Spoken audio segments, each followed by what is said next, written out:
Sa gitna ng kinakaharap na kontrobersya, paalis na ng bansang tinaguriang Queen of All Media na si Kris Aquino. Papunta siyang Europa kasama mga anak na sina Josh at Bimbi. Yan ang tinutukan live ni Nelson Canlas. Nelson.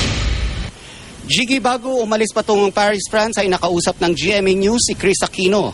Nagpapasalamat siya sa mga taong nagtanggol sa kanya nang dumaan siya sa isa na namang pagsubok nitong mga huling araw. Pero tila nawala na ang legal na balakid sa pag-alis ni Kris.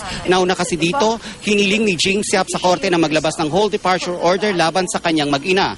Pero tikom ang bibig ng dalawang panig kung paano ito naresolba. Narito ang ilang bahagi ng aking panayam kay Kris.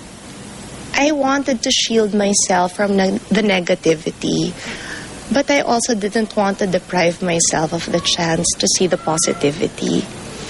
So nagbukas naman po ako talaga, binasa ko yung mga social networking accounts ko.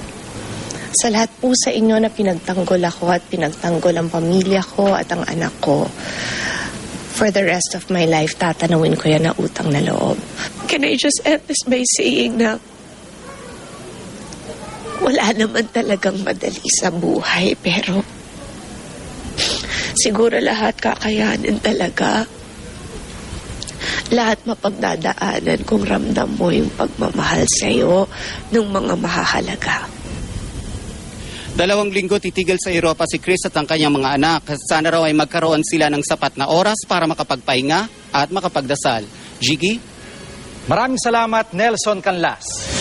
Samantala sa inilabas po na statement ng ABS-CBN sa kanilang website, sinabi nilang makipag-usap sila kay Kris pagbalik nito sa Maynila. Kaugnay po ito ng pagbibitiw ng aktres sa kanyang mga programa doon.